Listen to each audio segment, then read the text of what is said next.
Hey guys, I just want to go over the two quizzes with you. So this is the photosynthesis quiz and the cellular respiration quiz. If you have not taken either of these two quizzes, then please go ahead and do that before you watch this video so that you can take the quiz and then figure out what you need to study more for the test. All right, so for the photosynthesis quiz, number 1, which answer choice correctly describes the reactants and the products of photosynthesis? So you guys need to remember that this is your reaction for photosynthesis, and you need to know that the stuff on the left-hand side of the arrow are the reactants, and the stuff on the right-hand side of the arrow are the products. So then if you look, the only one that has the correct reactants and products would be D, because your reactants are water, carbon dioxide, and sunlight, and your products would be glucose and oxygen. So please make sure that you know that glucose, for this one, glucose is a product. You are making glucose, so glucose is not a reactant. Carbon dioxide or oxygen, we only have one gas that we need in order to do photosynthesis, and that is carbon dioxide. That is not oxygen. We do not need oxygen to do photosynthesis. For C, again, we have oxygen here. We do not need oxygen for photosynthesis. And again, glucose is a product. That is what we are making. So we don't need that to start the reaction. That is what we're going to make after the reaction. So D is the correct answer for number 1. Number 2, what pigment captures energy from sunlight during photosynthesis and gives plants a green color? So you may have gotten stuck between chlorophyll and chloroplast. So if you read this part, plants give their green color. So yes, plants do get their green color from the chloroplast, but if you went back and read, the beginning of the sentence is asking you for the pigment that causes the coloration. So yes, chloroplasts do cause it to turn green, but what inside the chloroplast cause plants to turn green? That is the pigment chlorophyll. So number 2 is C, because it's asking for the pigment, not the organelle, but the pigment inside the organelle that gives plants a green color. Number 3, which energy transformation occurs only in autotrophs while performing photosynthesis? So photosynthesis is taking the sunlight and making sunlight into glucose that we use as food. Okay, so some kind of transformation from sunlight to some type of glucose or food item. All right, so let's look at our answer choices. A, we have chemical energy into mechanical energy. Well, I need to start with sunlight, so it can't be chemical energy. B is electrical energy to thermal energy. Well, again, I need it to start with sunlight. Sunlight is the main source of energy for all of our reactions, so I have to start with sunlight. I can't start with any other kind of energy. I have to start with sunlight. So chemical energy is out, electrical energy is out. Here's a light energy, and then it says into chemical energy. So glucose and food are made out of elements bonded together to make compounds. So that would be our chemical energy. So that is why C is the correct answer, because we have sunlight making food. Food is where we get chemical energy from. D is incorrect because, again, mechanical, it has to start with sunlight. The mechanical is not sunlight, so it can't be D because it has to start with sunlight. All right, number 4. So where is the process of photosynthesis completed? So photosynthesis is always completed in the chloroplasts. All right, chloroplasts. So you should have been able to get rid of ribosomes and cell membrane because those two organelles do not do photosynthesis. So then we have the mitochondria and the chloroplasts. Well, our mitochondria, even if they are in the plant's roots, because plants do have mitochondria, even if the mitochondria are in the plant's roots, mitochondria perform cellular respiration. And this quiz was about photosynthesis. Also, your question is about photosynthesis. So it's not going to be the mitochondria because the mitochondria do not do photosynthesis. Your chloroplasts in your plant's leaves. That is where photosynthesis is occurring. Number 5, how does photosynthesis directly benefit heterotrophs? So what we're looking for is something as to explain why we consume autotrophs. So we are the heterotrophs, and the autotrophs are the plants. Or not we, hold on, let me do us. So this is us. Why do we consume autotrophs? What benefit do they bring us? Do they add carbon dioxide into the air? No, they do not add carbon dioxide into the air. They take carbon dioxide out of the air. So it's not A. B, it creates food that we can eat. Well, up here, I have that my product is C6H12O6, which is glucose, which is food. So yes, they do create food that we use, that we can eat. C, it eliminates harmful sugars. We did not talk about harmful sugars, so that should have been automatically eliminated. And then D, it creates clean water. So plants do not create water. They use water in photosynthesis. So we do not create water, so it's not D. Number 6, which gas is removed? So when we're saying removed, we mean, taken out of the atmosphere, because this is the gas that's used during photosynthesis. So we want the gas that is used during photosynthesis. Okay, so we have hydrogen, nitrogen, oxygen, and carbon dioxide. So which gas is used in order to do photosynthesis? That's carbon dioxide. Oxygen is not used in order to do photosynthesis. Oxygen is a product. You are looking for a reactant, because if it's removed from the atmosphere, that means plants are taking it and using it in order to make sugar. So what gas are they using to make sugar? They're using carbon dioxide. They're not using hydrogen, and they're not using nitrogen. Nowhere in this whole equation do you see the letter N. So no nitrogen is in this equation. Hydrogen, you do see hydrogen in the equation, but not hydrogen gas. You see water, so H2O, but you do not see hydrogen gas by itself. You see carbon dioxide and you see oxygen. Carbon dioxide is the one that plants need to have in order to do photosynthesis. Oxygen is the one that they produce at the end. So it has to be carbon dioxide. And then number 7, the total elimination of which of the following substances would not interfere with the process of photosynthesis. So you are looking again at your equation, and you want one of these things that is not going to interfere with the process of photosynthesis. So one of these things the plant does not need in order to make sugar, in order to do photosynthesis. What is one thing that they don't need in order to make sugar? Well, let's look at our answer choices. Oxygen, light, water, and carbon dioxide. So oxygen is a product. Sorry, I'm up here. Oxygen is a product. So if it did not have any oxygen, would it still be able to do photosynthesis?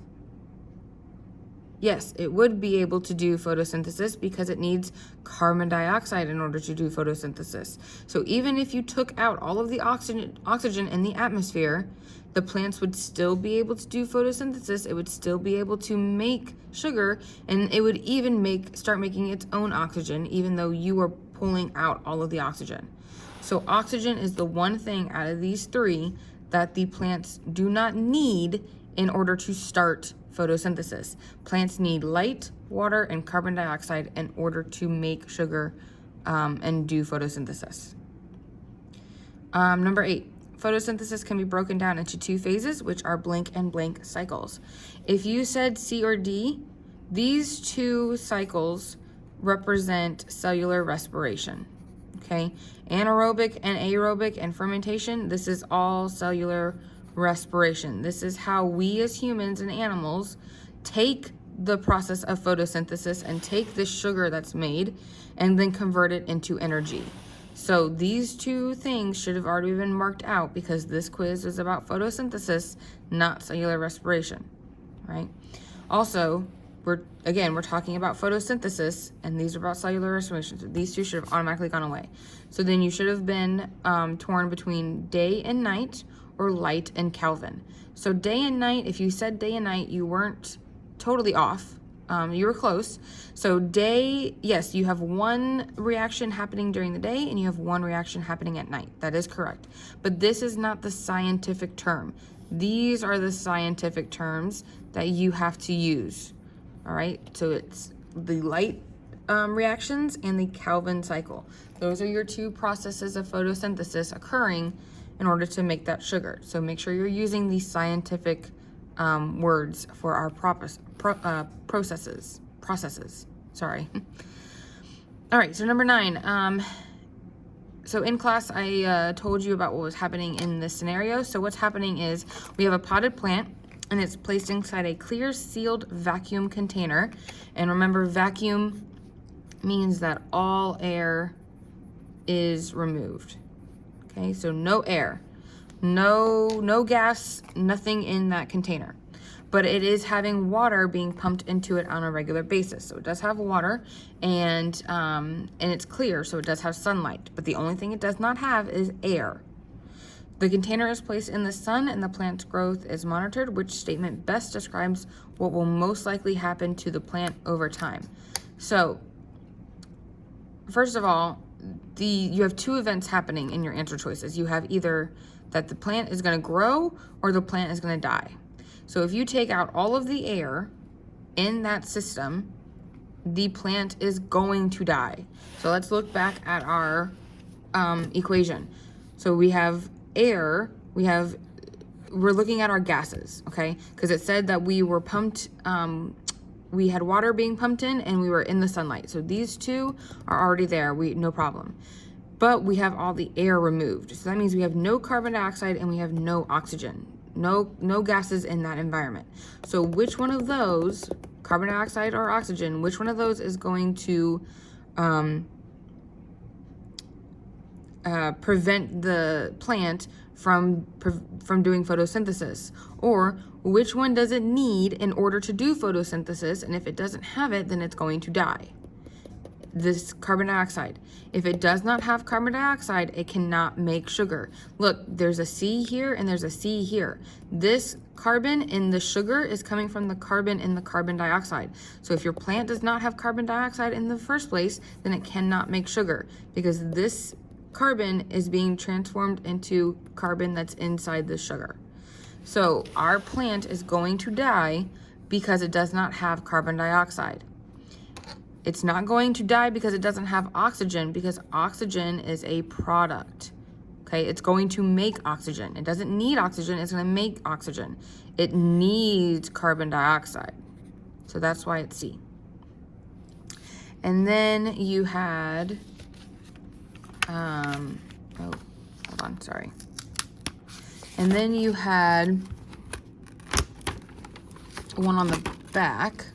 So let me get that one into the view of the camera. Give me 1 second, sorry.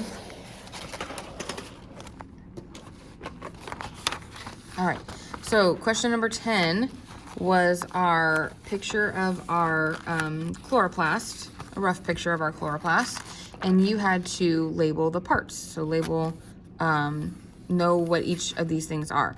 So this letter A is pointing to each of those singular little pancake looking things. So A is pointing to our thylakoids. B is pointing to the thing that surrounds the chloroplast, encases it, and holds everything in. So B is actually pointing to our membrane. Now, if it's the inner membrane or the outer membrane, we're not sure yet, but our answer choices, we only have one membrane. So B is pointing to the membrane that is surrounding the chloroplast and encasing it and closing everything in. C is pointing to the empty space inside where we have the liquid just hanging out and filling up the space. So C is pointing to the liquid that's inside the chloroplast, and then D is pointing to this stack of pancake-like structures. So D is pointing to our grana. So this is our thylakoid, this is our inner membrane, this is our stroma, and this is our grana. So which one does C represent? C represents the fluid inside, which is our stroma. So number 10 was B, right? Okay, so let's go over the mitochondria, not mitochondria, the cellular respiration quiz. So cellular respiration. So what is our equation for cellular respiration? Because we may need to refer back to it. Well, if you remember, the two equations are similar in that the products of photosynthesis are the reactants of cellular respiration, and then the reactants of photosynthesis are the products of cellular respiration. So they're opposites.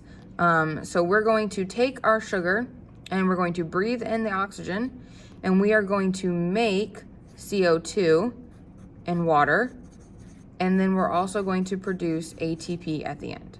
Okay, so this is our equation for cellular respiration. All right, so number one, which organelle does cellular respiration occur in? Well, this one we mentioned in Unit 2 because we said that the mitochondria does cellular respiration. The chloroplast does our photosynthesis, but this quiz is on cellular respiration, so we don't want chloroplasts. Nucleus, remember, is the brain of the cell, so we don't want that one because that's not going to do cellular respiration. That's going to tell the mitochondria to do cellular respiration, but it's not going to do cellular respiration itself. And then ribosomes, we need to remember that ribosomes make proteins. Okay, so cellular respiration, mitochondria.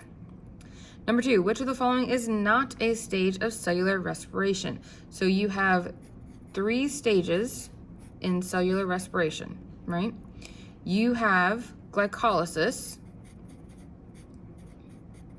because your sugar has to be broken down into smaller pieces. Before it can do anything, your sugar has to be broken down. And then your sugar, once it's broken down, goes into your Krebs cycle. Your Krebs cycle turns it into electrons. And then your electrons get put into the electron transport chain where they make ATP. So these are the three stages of cellular respiration. So which one of these 4 things is not one of these? Well, we have light-dependent reactions, glycolysis, Krebs cycle, electron transport chain. The only one that is not is A, light-dependent reactions, because where are light-dependent reactions done? What process? Yes, those are done in photosynthesis. So that is not a stage of cellular respiration. These 3 are. Number 3, what process releases the greatest amount of energy? So the greatest amount of energy is going to come when we have oxygen in our bodies and when we have enough oxygen during strenuous activity. So one of our answer choices, the correct answer choice is going to be whatever process needs oxygen or whatever process uses oxygen to make energy. So we have alcoholic fermentation, photosynthesis, aerobic respiration, and lactic acid fermentation. Well, photosynthesis, this quiz is not about photosynthesis. This is only about cellular respiration. And also, photosynthesis does not make energy. Cellular respiration does in the form of ATP. Photosynthesis makes food, sugar. All right, so now we have alcoholic fermentation, aerobic respiration, and lactic acid fermentation. Well, both types of your fermentation are going to be anaerobic respiration. Anaerobic respiration is fermentation. Fermentation happens when there is not enough oxygen or no oxygen at all. So the greatest amount of energy is going to be released when you do have oxygen. So you want a process that does use oxygen, but it's not going to be any of your fermentation, because your fermentation is a process that happens when there's no oxygen. So it's not going to be alcoholic fermentation, and it's not going to be lactic acid fermentation, because both of those processes occur when there's no oxygen, and it only gives a little bit of energy.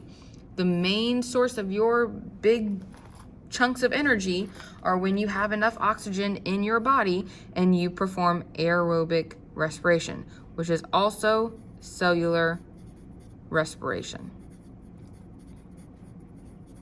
Okay. Number 4, what is the basic function of both types of fermentation? So again, fermentation is anaerobic respiration, which means that there's going to be no oxygen at the in your body, in your environment, wherever you're doing the fermentation at. There's going to be no oxygen, but your end result is going to be the same, where you need to make ATP. So we need to look at our answer choices and find one that is making ATP when there is no oxygen, because fermentation is an anaerobic process where no oxygen is occurring. So let's look at our answer choices. A, the product of glucose when oxygen is plentiful. B, the product of glucose when oxygen levels are low. C, production of ATP when oxygen is plentiful. Or D, production of ATP when oxygens are low. So look back over here and look what I wrote, that fermentation is no oxygen making ATP. So the production of glucose, both of these I can get rid of, because the production of glucose is what process? Yes, it is photosynthesis. It is not cellular respiration, which means it's not fermentation. So A and B are out. So now we have the production of ATP, but do we have oxygen is plentiful, or do we have oxygen levels are low? Well, I have right here that fermentation is no oxygen. So that means that my answer is D. Because my oxygen levels are low, I'm still producing ATP, but my oxygen is, we don't have enough of that. So that is what fermentation is. Number 5, in which organisms does alcoholic fermentation take place? So alcoholic fermentation, the word tells you what the products are. You are going to make alcohol and CO2. So this one was kind of memorization. So you have to know what organisms are making alcohol and CO2, and then what other fermentation did we have? Well, we had lactic acid fermentation. And so you have to memorize that alcohol and CO2 comes from yeast and some bacteria. Lactic acid fermentation comes from animals. Plants are photosynthesis. They are not cellular respiration. Viruses we did not talk about. So animals would be lactic acid. Yeast and some bacteria are alcoholic. So think of your bread, making bread. You use yeast to make bread. And then bacteria used to make yogurt. So think of your bread and yogurt. Okay. Number 6, which of the following would most likely result from the production of lactic acid by cells in the human body? So what's going to result from the production of lactic acid? So when you go run and you're, exerting yourself and you're, breathing heavily, what is going to happen? Are you going to have efficient breathing, muscle soreness, dehydration, or excess energy? Well, if you are doing lactic acid, if you're producing lactic acid, you are undergoing fermentation. Well, fermentation is when there's no oxygen or not enough oxygen. Not enough oxygen. So if you do not have enough oxygen, are you efficiently breathing? No, you are not efficiently breathing. If you do not have enough oxygen, are you going to have excess energy? No, you are not going to have excess energy. Your energy, your big chunk of energy, remember, comes from aerobic respiration. Sorry, that's up here. Hold on. Aerobic respiration. That means that you do have oxygen. So you're not going to have excess energy. This is when, you know, you've been running for over a mile and or 2 miles or however long you run, and you're kind of at your end of your rope and you're ready to stop, but you're trying to keep going, but your body is just done. You're not going to have excess energy. You're not going to be breathing efficiently. You're going to be huffing and puffing. You're going to be trying to suck in as much air as you can. So we have muscle soreness or we have dehydration. Dehydration, not necessarily being caused from the production of lactic acid. You know, when you're exercising and, you know, doing extraneous activity, you may become dehydrated, but that's more from producing sweat, I think. So it's not necessarily anything to do with the production of lactic acid. It's just another thing that's happening while you are exercising. So it wouldn't be dehydration, but it would be muscle soreness. Remember, that is what we talked about, that the buildup of lactic acid, muscle soreness is caused by the buildup of lactic acid.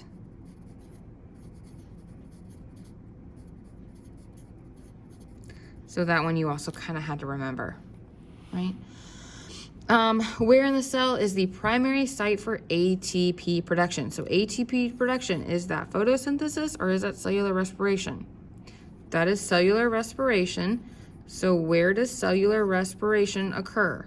In general, for the most part. Cellular respiration occurs in general for the most part in the mitochondria, not the cytoplasm. The cytoplasm just holds everything together.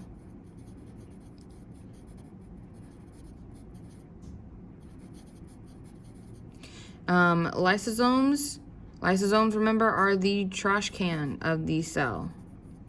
So they are not going to do cellular respiration. And then chloroplasts, remember, those do photosynthesis. So only the mitochondria. Number 8.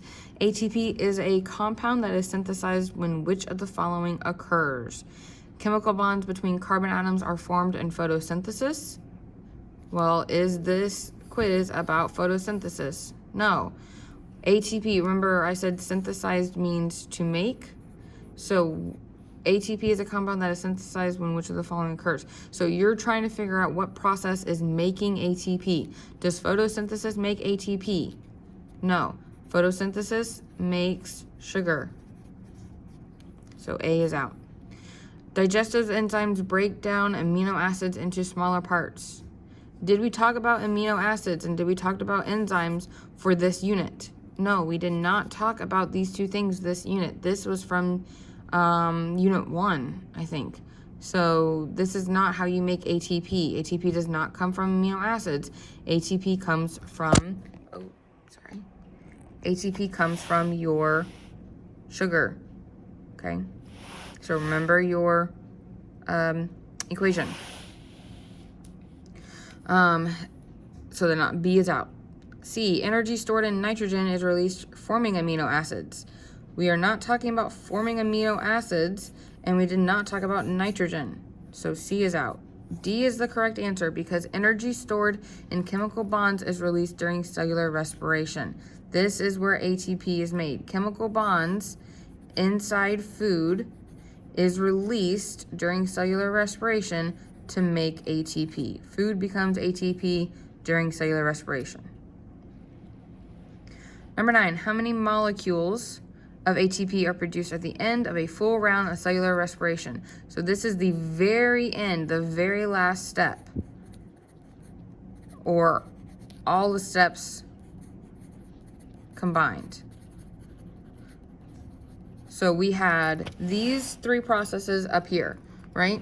So we had 2 ATP from our first step, we had 2 ATP from our second step, and then we had 32 ATP from our third step. So 32, 33, 34, 35, 36. So D is our correct answer at 36. This 32 is only from step 3. And then we've never made just 1 ATP. 2 is from step 1 and also from step 2.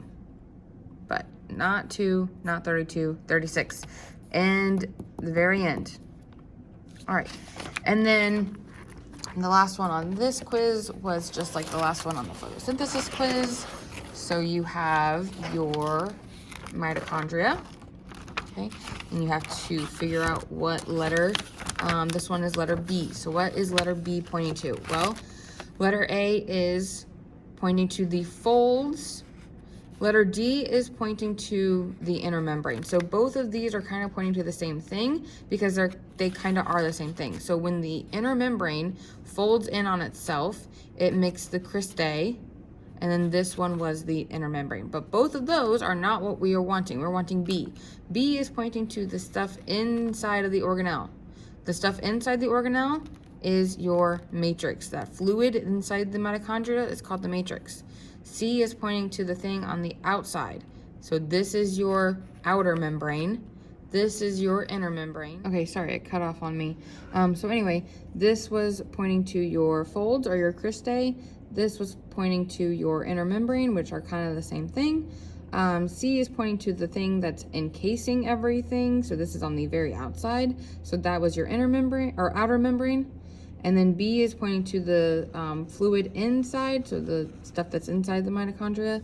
So our answer is B, matrix, because our fluid that's inside of our mitochondria is our matrix. This was your cristae, this was your inner membrane, and this is your outer membrane.